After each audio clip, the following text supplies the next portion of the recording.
Fala pessoal, beleza? Meu nome é Eric Morgado e esse é o Vem Pra Joga, trazendo hoje um conteúdo todo especial para você. Hoje vamos iniciar uma série de vídeos de tutoriais sobre o Made Knight, iniciando pelo setup, preparação da partida, da nossa mão inicial de cartas e a troca de rodada. Quer conferir? Vem com a gente! Vem pra joga!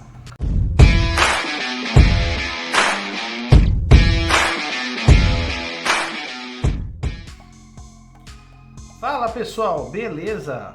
Estamos aqui para o primeiro vídeo sobre Made Knight, trazendo um pouquinho sobre o setup. Vou fazer aqui alguns vídeos mostrando como funciona cada personagem, quais são os inimigos e quais habilidades que eles têm. Só que vamos começar aqui pelo setup, tá? Nesse primeiro vídeo. Então, no vídeo de hoje o setup funciona com esses três campos basicamente no jogo. O primeiro campo, pessoal, é o campo da pontuação, da fama, da reputação. Então a gente coloca esse tabuleiro aqui. Este campo aqui do tabuleiro representa a minha reputação. Toda vez que eu enfrento inimigos irracíveis, dragões ou alguma ação do jogo que aumente a minha reputação, melhore o meu prestígio em relação às pessoas da cidade, ele vai subindo aqui e com isso as ofertas de unidades, compras de cartas de ações avançadas se tornam mais baratas, ou mesmo de magias.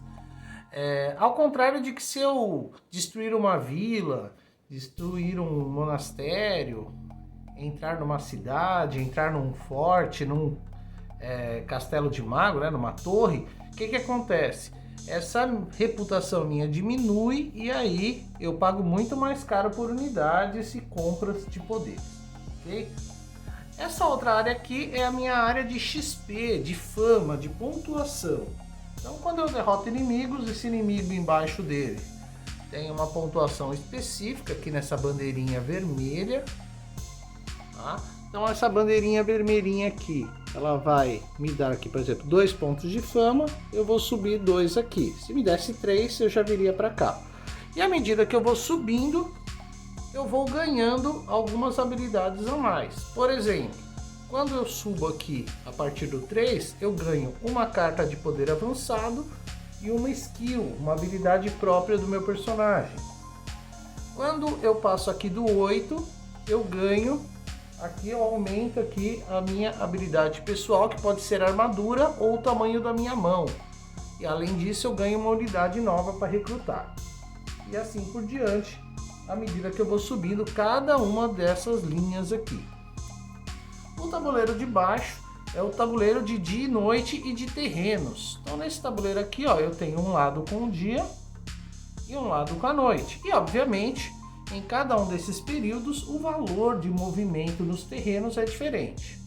Tá? Então, eu tenho até uma carta de referência aqui que fala, ó, na planície de dia e à noite o meu terreno vale 2, ó, tanto faz. Na colina também vale 3, nas terras devastadas vale 4, no pântano vale 5. Porém, nas florestas de dia meu movimento vale 3 e à noite vale 5. A mesma coisa acontece com o deserto. O deserto durante o dia é muito mais difícil de se movimentar, então o valor lá de movimento é 5, porém à noite está mais fresco, o movimento é 3, tá? Aqui no caso da floresta, tematicamente é por conta da luz mesmo, é mais difícil de enxergar na floresta à noite, então o movimento fica mais caro. E para entrar em qualquer cidade o movimento é 2. E os dois últimos aqui, ó, tanto regiões alagadas de lagos quanto de montanhas, eu não consigo me movimentar, a não ser que o meu personagem tenha uma habilidade específica. Por exemplo, tem um dos personagens que consegue voar, então nesse caso ele ultrapassa qualquer terreno.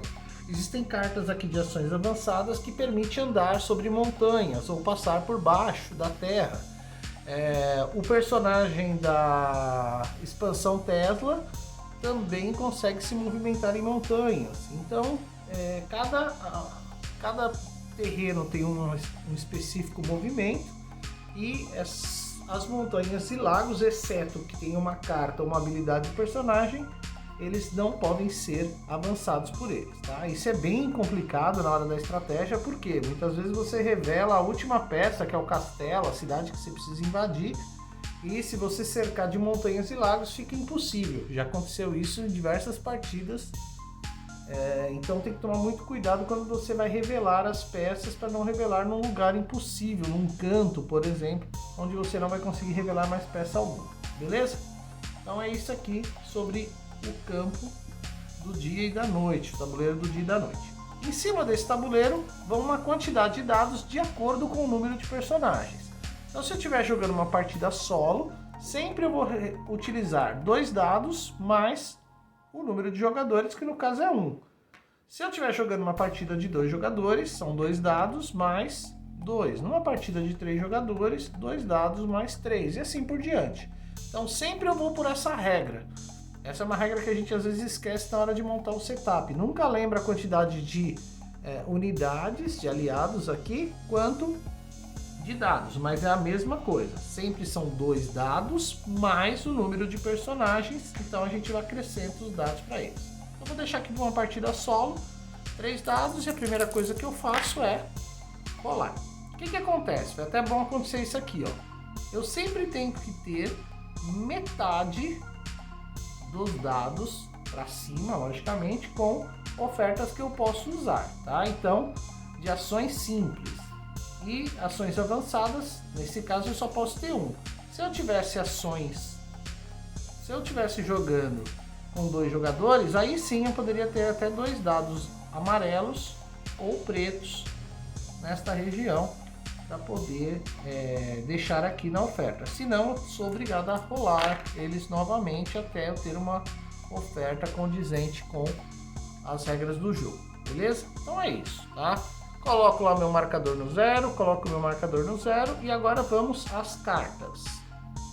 Bom, do lado esquerdo aqui do tabuleiro eu tenho as cartas de ações avançadas. Então o que é a primeira coisa que eu faço é deixar 3 cartas dessas reveladas, pois quando eu conseguir XP ou fama suficiente, ultrapassando aqui o número 3, o número 15, o número 35, eu vou escolher uma dessas cartas aqui para fazer parte do meu baralho, ok? Então essas aqui são cartas avançadas, elas são um pouco mais poderosas do que as cartas disponíveis no baralho do jogador. Aqui nós também deixamos 3 cartas ofertadas de magias, tá? Então 3 cartas de magias. Aqui nós temos as cartas de sangue, que elas podem ficar viradas para cima, e aqui embaralhadas as cartas de artefatos, tá bom? A gente só pega em ocasiões específicas do jogo. Por último, aqui no tabuleiro inicial, nós temos a oferta de unidades. A gente sempre começa revelando o número de unidades, de 2, mais o número de jogadores. No caso aqui no jogo solo, a gente só revela mais 1. Nós só vamos revelar as unidades Elite, que tem esse fundo aqui dourado, quando nós revelarmos também os terrenos de fundo dourado. Enquanto tivermos com o fundo base verde, nós só revelamos as unidades comuns, ok? Aqui nós temos os terrenos, que eu já vou falar sobre a alocação deles e sobre a separação, mas agora nós vamos para o campo do herói, do personagem. No campo do herói, então, nós temos aqui as skills do herói, a carta do herói, a miniatura, e aqui neste escudo nós temos o número da armadura dele e a mão inicial do jogador. No caso aqui a mão dele é 5. Esta área aqui é a área de jogo do personagem, onde nós vamos evidenciar as cartas, se estiver jogando solo, ou vamos descer as cartas. Além das cartas do jogador, nós temos também aqui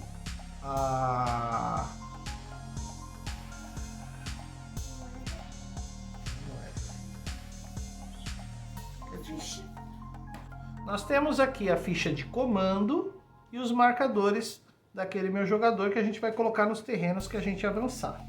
E aqui, por último, a explicação daquelas skills que estão lá disponíveis para mim, tá? Também, às vezes, nós podemos colocar aqui todas as skills descartadas, como mostra no manual, para poder evidenciar ali o que eu posso comprar numa possível nova passagem aqui pelo 15, pelo 35, pelo 63. Aqui em cima nós temos um marcador do meu jogador e embaixo o dummy player ou dos outros jogadores. Eu já deixei aqui da Aritia porque eu vou mostrar para vocês como eu monto o meu dummy player. Então o dummy player é a mesma coisa que o personagem principal.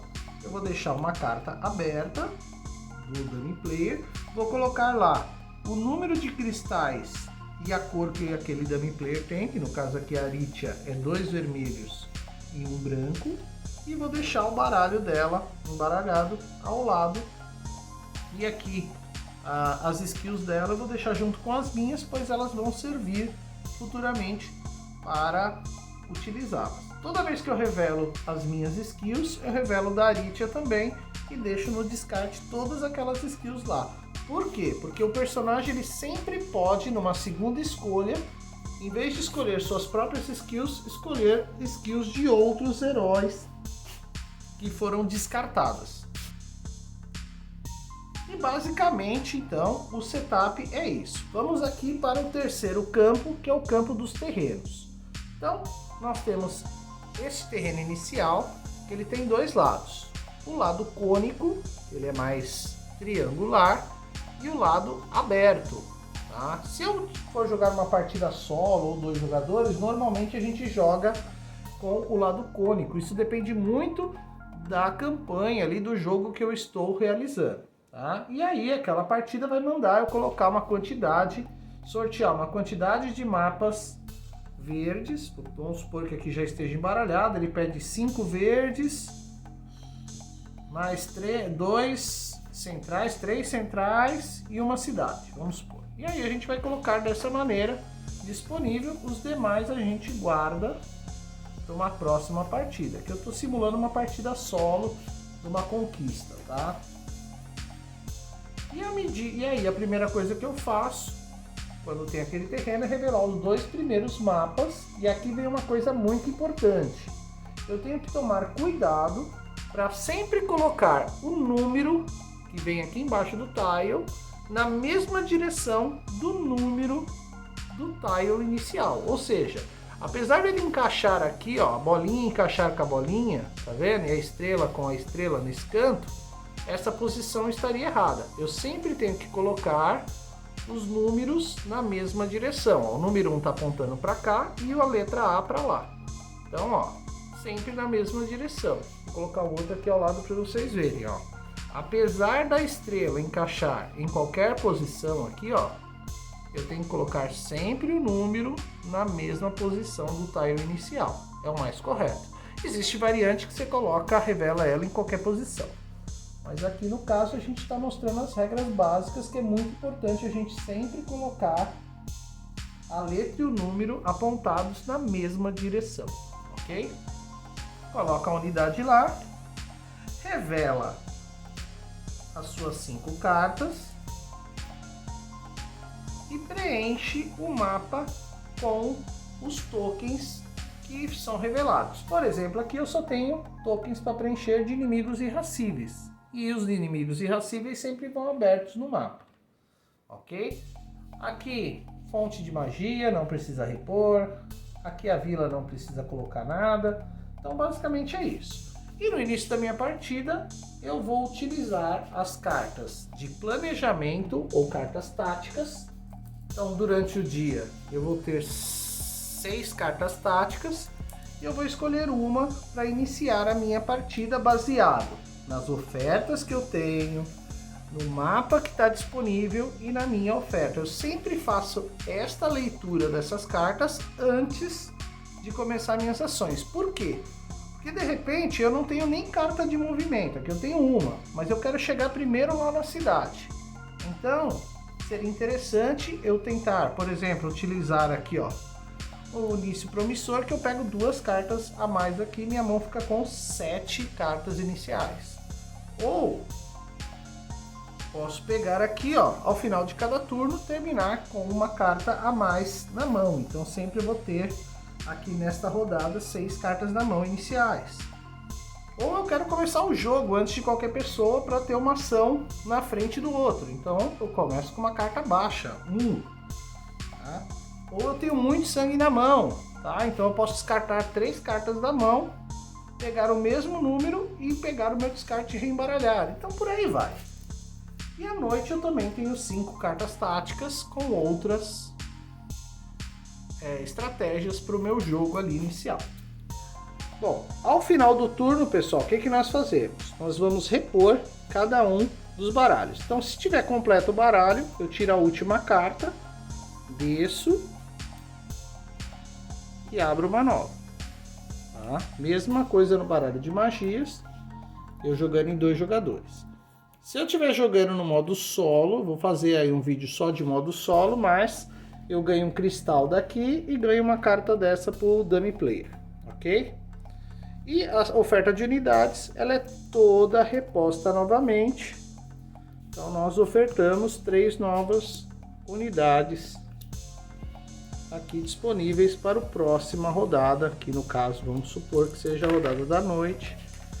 Rolamos os dados e assim finalizamos uma rodada do jogo, beleza? Basicamente então, pessoal, é isso o nosso setup.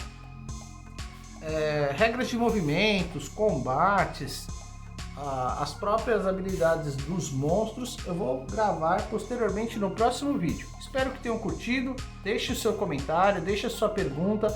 O jogo hypou já de novo, está chegando aí pela Galápagos Jogos. Então acredito que, como é um jogo que demanda muito aprendizado, eu tenho esse jogo há 5 anos e demorei pelo menos aí 3 anos e meio para jogar direito, hein? É um jogo bem complicado, então sempre pode fazer pergunta aí no canal que a gente vai tentando ajudar da maneira que puder, beleza? Então deixa o seu like, se inscreva no canal e vem pra joga. Valeu!